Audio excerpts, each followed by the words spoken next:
I just want to share a very short devotional with you this morning about the impact of feeling lonely on how we make decisions. So I just came back from a lovely time at Big Church Festival. Emma, were you there? I was, yeah. I could not find you. I did find you. I found so many people. So Big Church Festival is a fantastic festival. It happens once a year, normally during the May bank holiday. And then Christians from across denominations get together to worship God, listen to great music, and just be with one another. And on this occasion, we have about 25,000 people. I ran into Pastor Gert Tapp and Melody. I saw Victor Sulber's son and the whole crowd from there, people from Newell. It was great. And while I was there, in this crowd of 25,000 people singing, I thought, oh, this is amazing. I love worship and I love singing with big groups, but I was also thinking, we often say, and it's true, we often say that the UK is a post-Christian country. And in many ways it is, but that makes you feel lonely. It makes you feel like I'm the only one who still holds the torch for the faith and so I thought, what happens when we are thinking, I am the only one who still does this or that? So a couple of questions. Do you ever find yourself asking, am I the only one who still cares about old-fashioned values?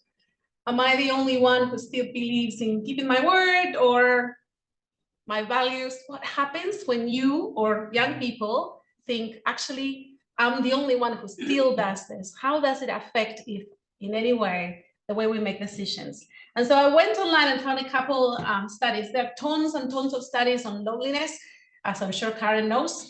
But I was looking for studies on loneliness and decision making. And of course, they're not good, right? They say that if you are lonely, you feel less confident, your self-esteem goes down. You'll also become a bit more pragmatic.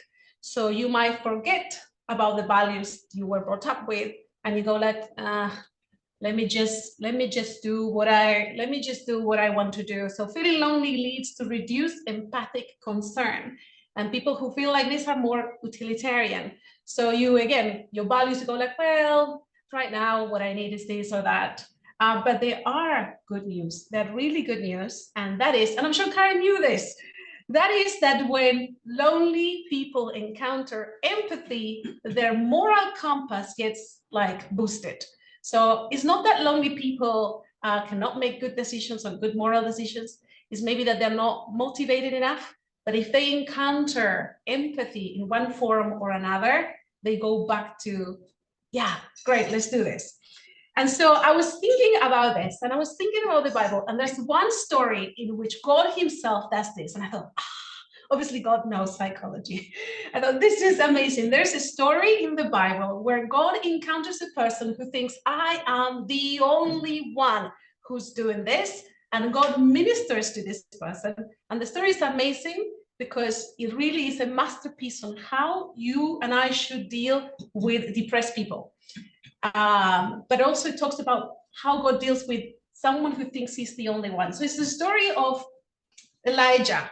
And so Elijah, before this chapter in his life, he went up Mount Carmel, killed all the bad fake prophets, came down Mount Carmel, ran, how long is the distance that he ran? Does any of you remember by heart how long he ran?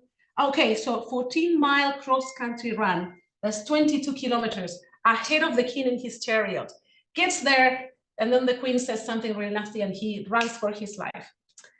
And then God does something amazing. He's there in the cave, and then God provides, before that, God provides for him. He gives him food and rest, takes care of his emotional needs after, and then he has a conversation with him. And Elijah says, you know, everybody else has given up on values. I'm the only one who's still here. I'm the only one who still cares.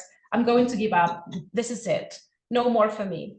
And God appears to God appears to him and speaks to him through a kind, soft whisper.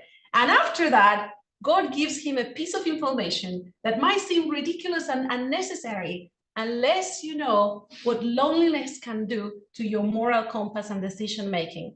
And so God says to Elijah, in addition to speaking to him through a whisper, in addition to giving him a job to go, anoint this king, anoint this king, and then he says, I will preserve 7,000 other people in Israel.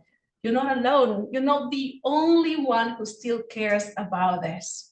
And I was there at big church festival thinking, it's so important the job we do.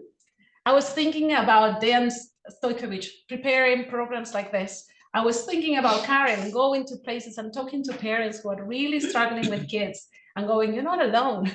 I do this all across Europe. You're not alone. There are the people, there are 7,000, 25,000. There are so many other people. And so this morning, I just wanted to say, you're not alone in the work that you do. You're not alone in inspiring teachers. You're not alone in being faithful with your work, doing the extra mile. You're not alone in inspiring parents and couples to get along better and respect the needs of the kids. You're not alone in being conscientious in the way you deal with money. You are not alone in what you're doing, in leading other leaders who also sometimes feel lonely. And what you are doing makes a huge difference. You are not alone. There are 7,000 others, at least. I'm sure that far more than 7,000 others. But what a great reminder. You're not alone in what you're doing, and it's making a huge difference. Thank you for the work you do.